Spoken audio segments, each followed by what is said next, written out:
Hi everyone, welcome to another House Caraan video. My name is Daddy Lester. And sa video na to, I'll show you siguro yung pinakamadaling way para makompute natin yung ating SSS Maternity benefit. And if you don't know yet, we already made a video about the whole process kung paano nyo ma-avail, paano maging eligible, paano mag-compute ng ating SSS Maternity benefit. We've realized marami pa rin question na very specific sa computation kasi medyo komplikado naman talaga siya. So, dito, I hope lalo pa siyang ma-simplify using some tools and some templates para magkano tayo ng idea kung magkano ba talagang makukuha natin through these simple tools. Go step by step para talagang makuha nyo siya. So, let's start. So, the first thing you need to do is you have to understand a couple of terms. So, unang-una na is yung semester of contingency or yung 6-month period na cover nung kung kailan kayo yung expected nyo na manganganak. For example, sabi ng doktor nyo is December kayo manganganak.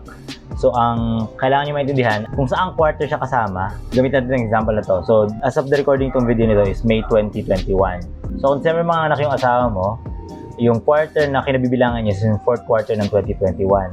And you have to get the whole 6 months. So, ang semester contingency niya is from July to December. Then 12-month backwards, ayan yung 12-month period na mahalagang titingnan natin. Another example, October for example, mga anak yung asawa mo. So, 4th quarter pa rin yun. And then, the 6-month period, ito pa rin, July to December. For example naman, mga anak yung asawa mo ng August, included siya sa 3rd quarter. So, quarter 1 and quarter 2 ngayon yung 6 months niya. So, ang start ng count mo ng 12-month backwards is March. So, laging tatandaan mo, hanapin mo yung month, kung kailan mga anak yung asawa mo, anong period kasama yon, anong quarter, and then, another 3 months para makuha mo ang buong 6-month period. Medyo confusing siya pero balik-balikan nyo lang yung explanation and also put some instruction on the links para talagang mas maintindihan natin siya. The next step is gagamitin natin itong contribution table poster na ito. So lagay ko lahat ng link sa mga tools na ginagamit natin ngayon sa description box para ma-access ninyo. Ngayon, paano ba ito gamitin? Doon sa pinag-usapan natin kanina, yung 12-month period. For example, ang 12-month period natin is from July to June. So 1, 2, 3, 4, 5, 6, 7, 8, 9, 10, 11, 12. For example, yun yung 12-month period na kailangan natin tingnan. Titingnan natin siya dito. Ngayon, babalikan natin yung mga payslips natin kung magkano ba yung sahod natin. Saan ba papasok yung range? For example, ang sahod mo is 8,000. So, yung range na yun ay nandito sa line na to, 77282. Kung saan siya pumasok. For example naman, 16,000 yung sahod mo. So, that would be dito. Ngayon, kung nung katapat niya, yun yung monthly salary credit niya. So, review. So, hanapin yung semester of contingency and then yung month before yung semester of contingency, bibilang ka ng 12 months. In this case, July to June. Tapos, tingnan nyo yung inyong sahod sa 12 months na yon. After matingnan yung 12 months na yon, so gawa tayo ng example. For example, ito. So, July 2020. Okay, natin siya.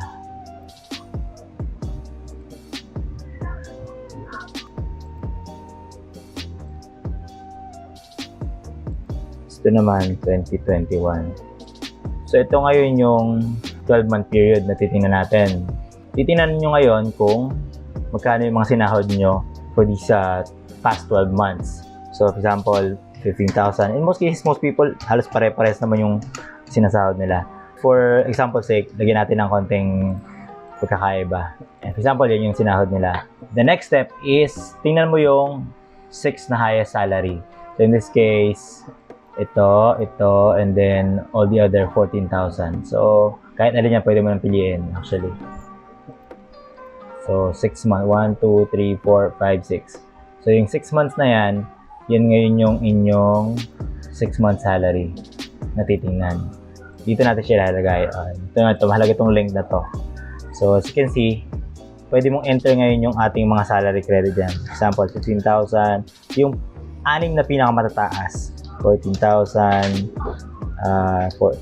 say 15,000, say 14,000, 14,000. In this case, December yung kung kailan ka manganak. Ito yung sample computation. possible kang makakuha ng 50,000 kapag normal or CS, 58,000 naman kung solo mother, and 29,000 kapag miscarriage. Sample natin na ibang salary. For example, ang salary mo 8,000, 9,000, 9,000, 8,000, 9,000, 8,000. So, ayan. Automatic kino-compute niya na. So, super easy, di ba? Of course, it varies depending kung normal or CS, kung solo parent ka, or kung miscarriage, dahil may makukuha ka pa rin. So, ayun. I hope this helps. So, again, I'll make all these documents available sa description box below. Tapos, you just check it. Tapos, yun. Kung matagal ka naman mag-work, tapos may idea ka na kung ano yung monthly salary mo, kung hindi naman siya nagbabago so much, talagang input mo na lang siya dito. Tapos, yun, makukompute mo na siya. Or you'll have a good idea. Say regular naman, 10,000 yung sahod mo, for example. So, hope this helps. If you have other questions, let us know in the comment section below. And share nyo din sa ibang parents itong mga videos na to para makatulong din sa kanila. And thank you for watching. And again, my name is Daddy Lester and see you sa next video. Bye-bye.